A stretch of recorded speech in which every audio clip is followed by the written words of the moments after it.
Hello, everyone. Welcome to another edition of Odyssey House Journals.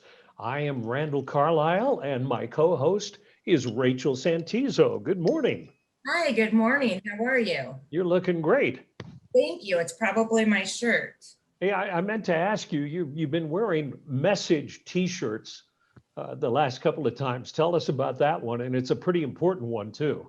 Yeah, like you said, important. It's very important to me that I represent organizations that really make a difference in our community. Our topics are based on things based around recovery and struggles. And so people that I feel are important, which, well, everybody, but the people that organizations that I'm aware of, I want to represent them and get the word out so that they can look them up and find all the goodness that they do in our community. And that's Utah naloxone, right? Yes, yes.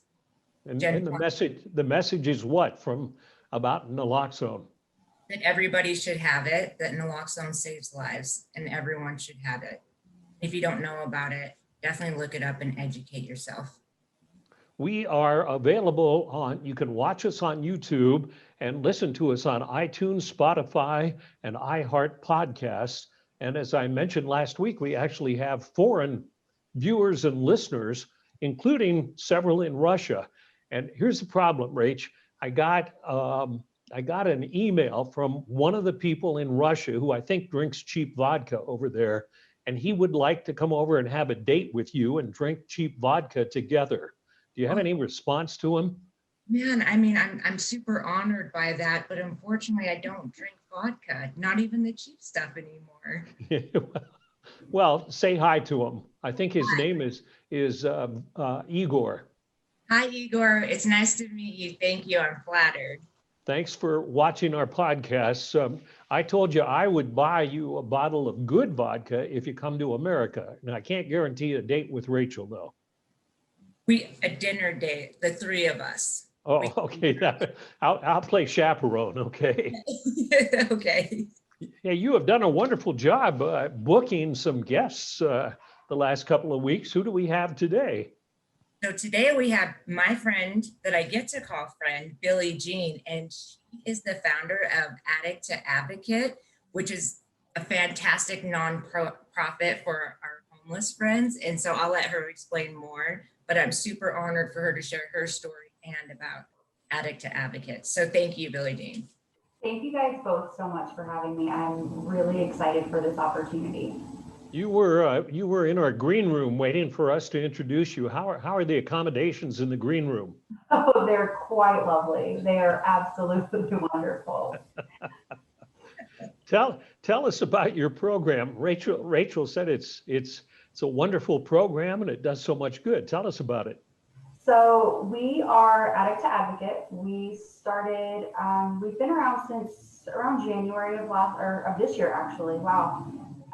We started off with a laundry service for the unsheltered population in Salt Lake. We offer that. We also do a street level case management for each individual. But the big part of it is just building relationships with people that are on the streets right now. And in the event that they decide that they want treatment, they want something different, we're there to help them. We've helped navigate signing up for insurance, referrals to different treatment programs, things like that in shelters. So we're just kind of all over the place. It's been an interesting year for sure.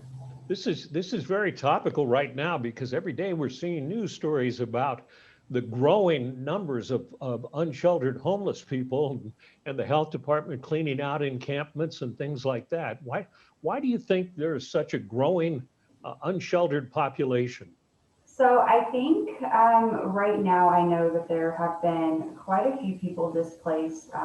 There have been issues with people getting laid off with COVID.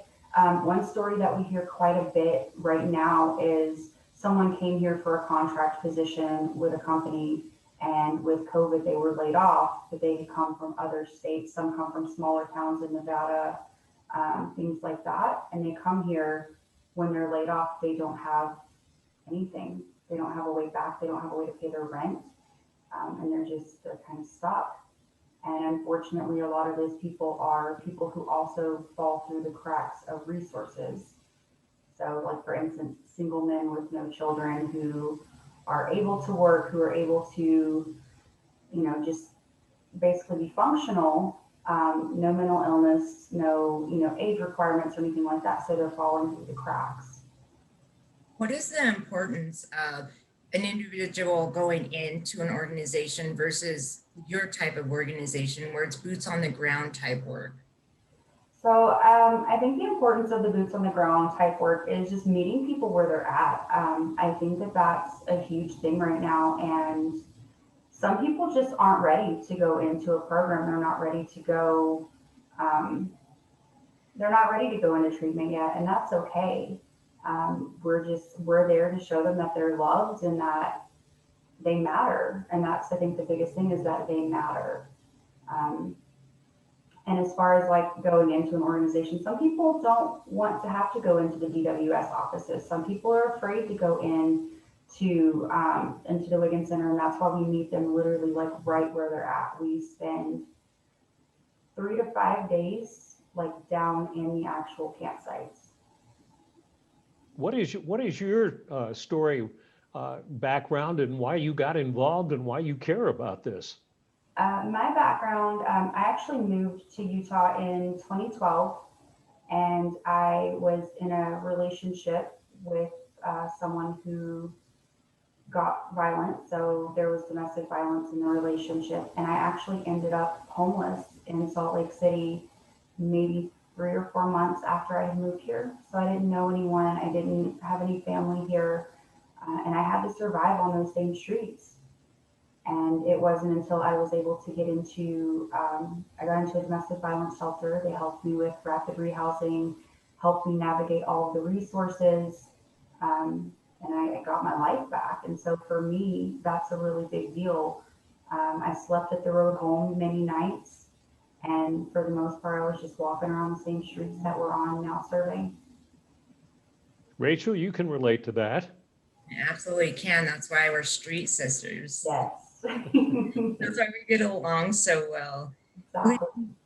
I noticed that you involve a lot of people in the community in your movement as well. Sorry, what was that? I noticed that you involve a lot of people from the community in your movement as well. And so I see these people and I'm seeing them grow into an element, and that element is of service. And so how important is it for you as far as like community, and what does it do for your soul? What do I do for my soul? I'm actually, I'm learning how to do that right now.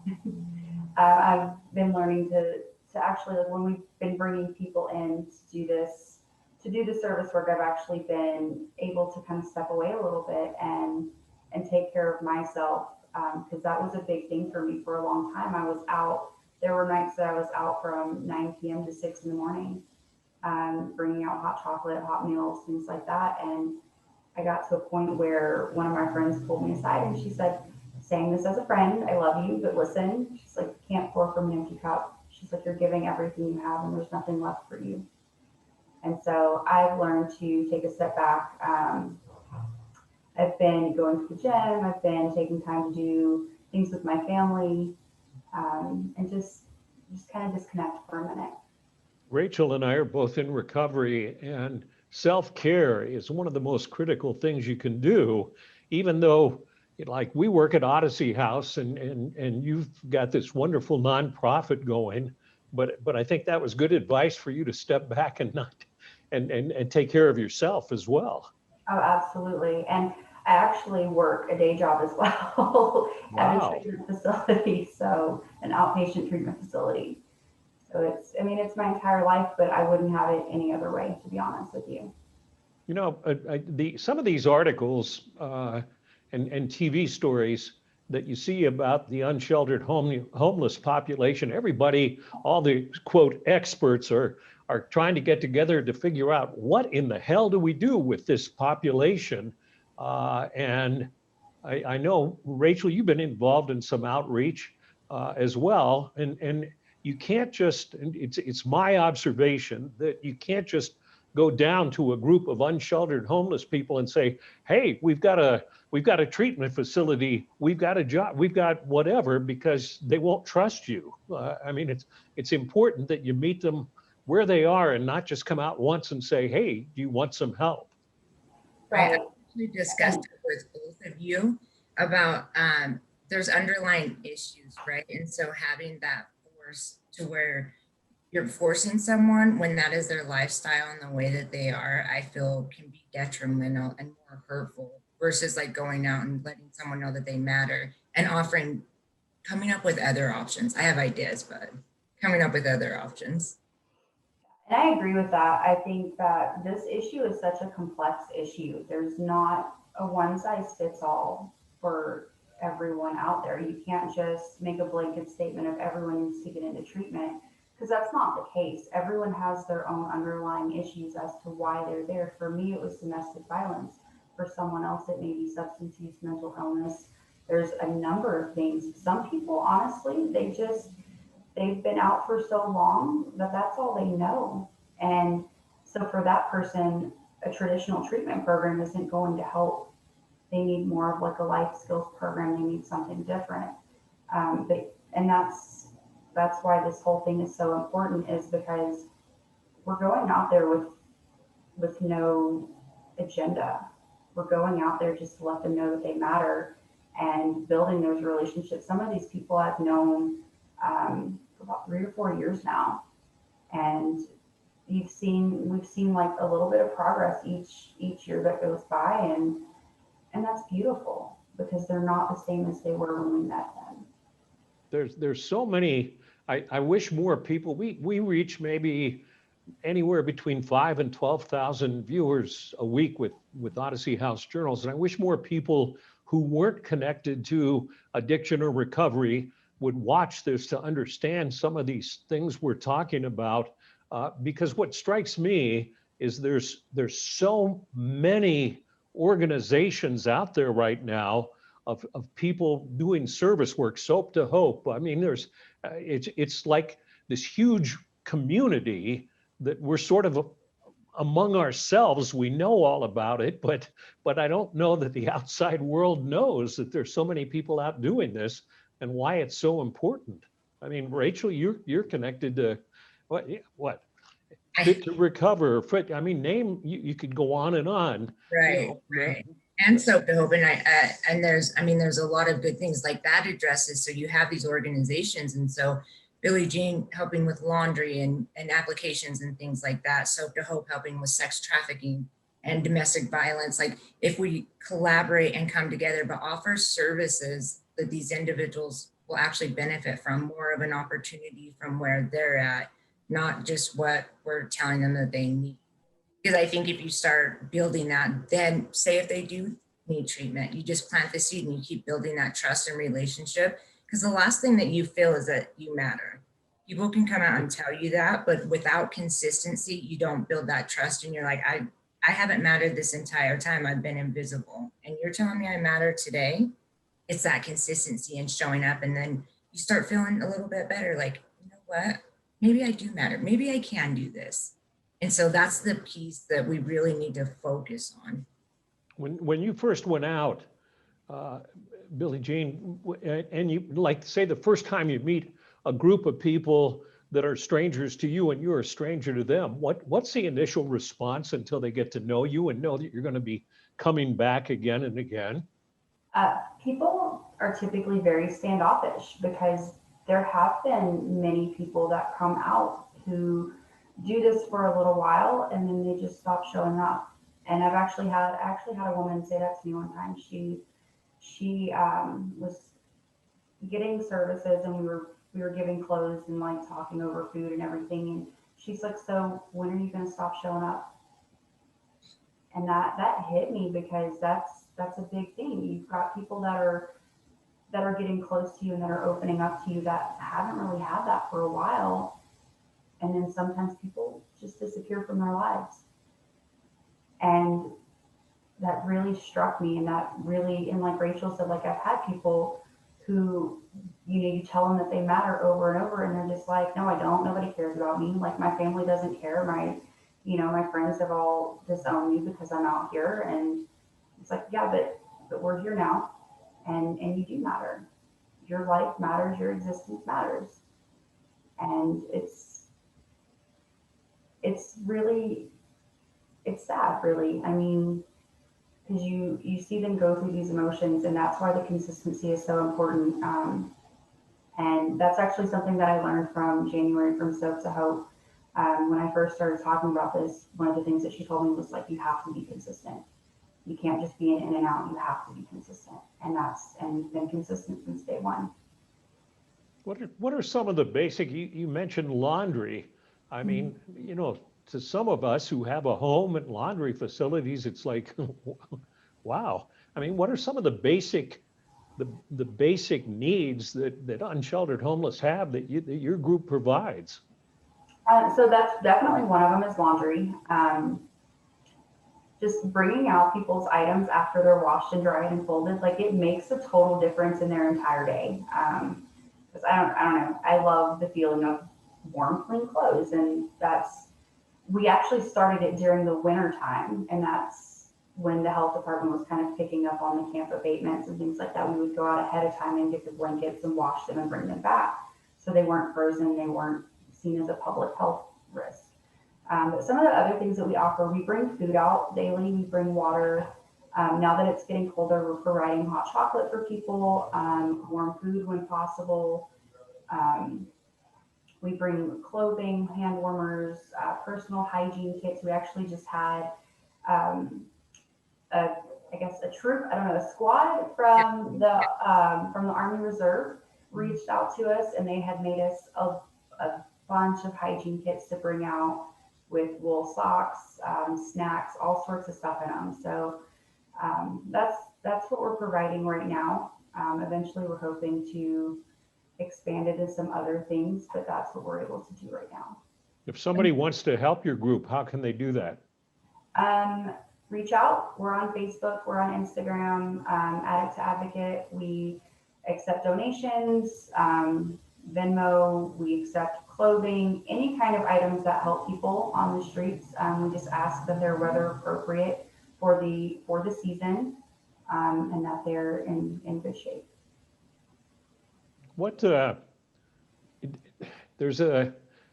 I've been on several of the committees when they were formulating plans for Operation Rio Grande, and Pamela Atkinson, who's a wonderful advocate for people experiencing homelessness, she raised a question, and I think the question has never been answered, is what is the ultimate solution for, I mean, we can offer Odyssey House, or what's your day job? Where do you work?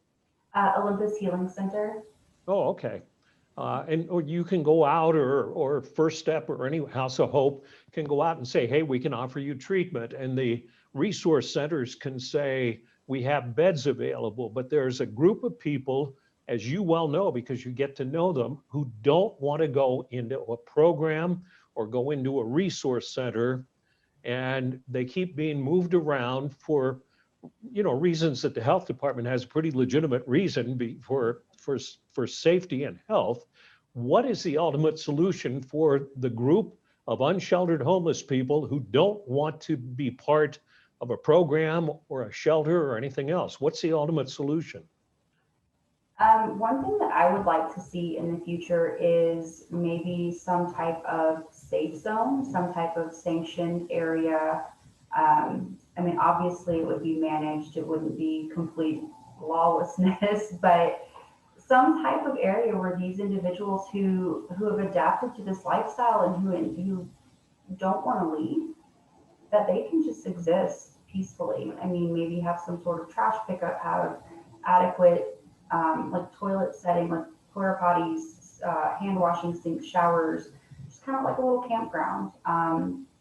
Or I know that there's also been an option that's being looked at as like a tiny home village, where it's a managed area where people can learn a trade, where they have a garden, where they're self-sufficient there, and each person has a job. Because when you give them jobs, they typically take pretty big pride in their areas, just kind of among themselves. But I feel like those would be something really good to look at in the future, for those individuals who don't fit into those programs and who kind of fall through the cracks and who just don't want to go. I feel like we should at least give them that option. It seems like such a simple solution, right? Like I completely agree with you. Those are my thoughts, but it seems so hard to attain, right? Like say like employment, it's hard to have people hire. So if we begin with maybe like tax breaks for hiring individuals living in that community, right? Because a lot of times like the clothing, or they're not very skilled at certain things or need to learn, and even just that first face to face can be used against them based on, say, if they haven't been able to shower, or things like that, or maybe even if they have records, criminal records, right, that has kept them in this cycle. And so there's a lot of different areas that if we just could collaborate, like we could build that. And I think that said it beautifully. Yeah, and that's kind of when I think about it, that's kind of what I envision, is just having this area where people can go and stop in and shower, but not quite like the Wiggins Center, just something kind of open and freestanding, where it's an area that's known, like this is their community, this is their spot, and like that's okay, where they can just kind of come and go and shower, and if they need to like shave and pick up some clean clothes, or just something. This type of work is it's crucial and it's so important. What would you say to individuals that wanted to go out and start doing some work? Because there are safety concerns, there are some things that come into play. And so I think when people might see a podcast like this, they'll just go down and they want to help out. Like, what would you suggest for if somebody does want to help out? Honestly, I would say reach out to some of the already existing groups. Maybe go out and get like a warm handoff kind of a thing. Go out and get to know the people first.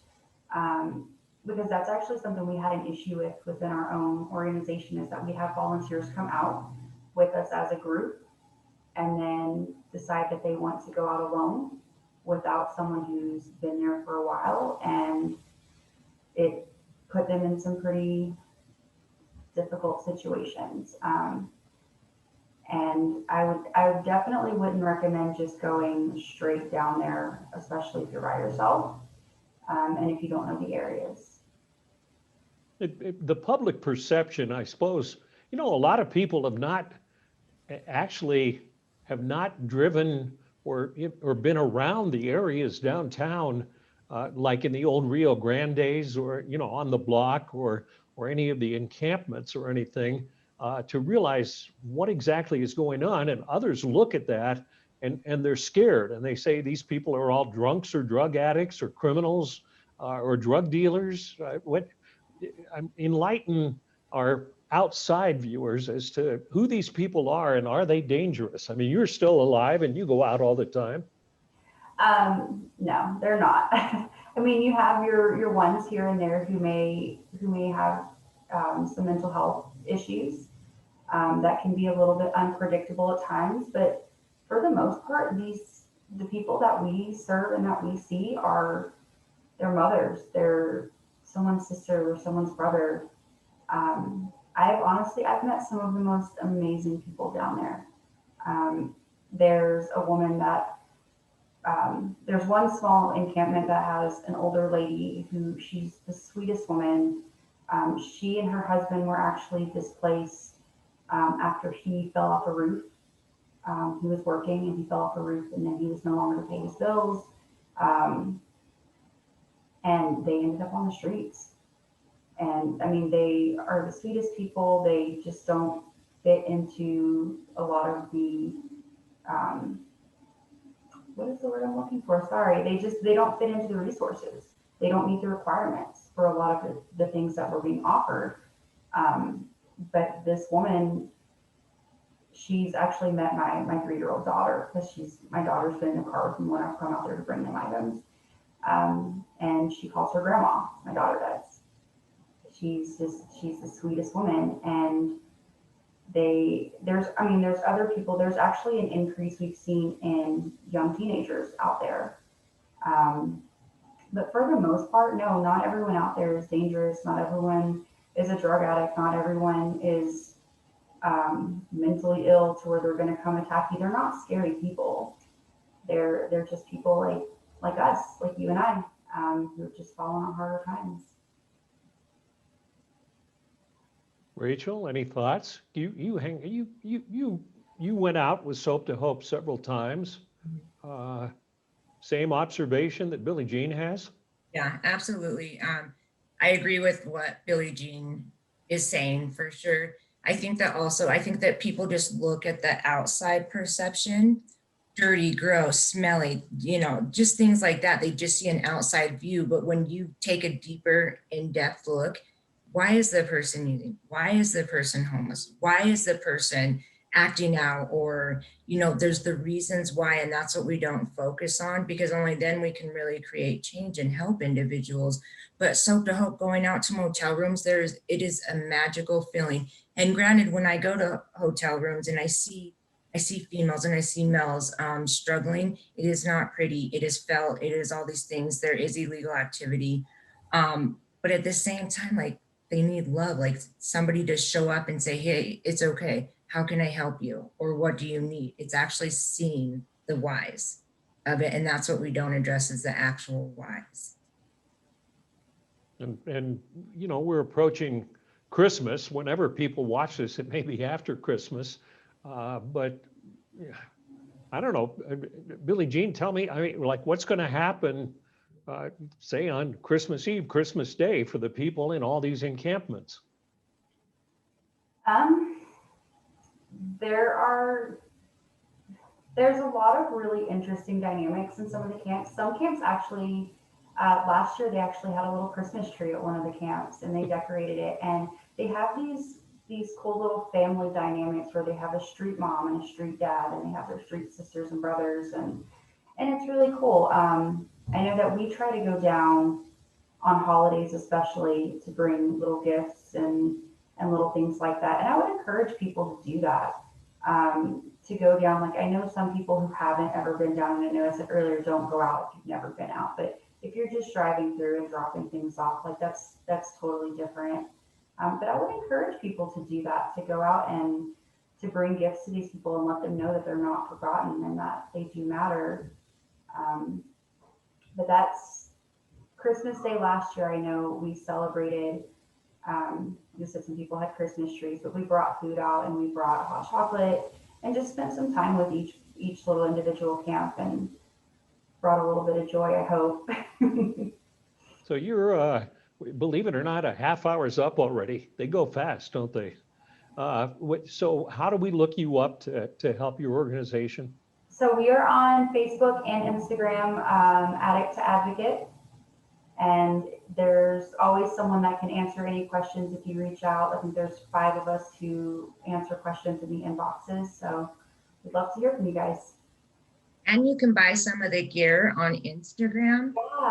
Yeah. Yeah, well, that's where I found it, was Instagram. And the proceeds and the material is fantastic, and especially the prints on the front and what it stands for. Where can you buy materials? So there's a link on our Facebook, but I think it's axomo.addicttoadvocate.com. And all of the donations and all of the proceeds from the gear, every single penny that we get that comes in goes straight back into the community. None of us get paid for this. We're all volunteers. Like, literally everything goes back.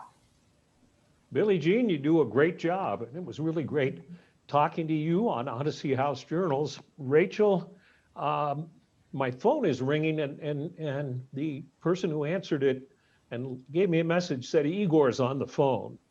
He wants to talk to you. So should I just sort of brush him off a little, or? Yeah. All right. As usual, it's been fun spending time with you, Rachel. Thank you. You too, Randall. All right. On behalf of Billie Jean, Rachel, and myself, thank you for watching Odyssey House Journals. Bye. Hey, thank you.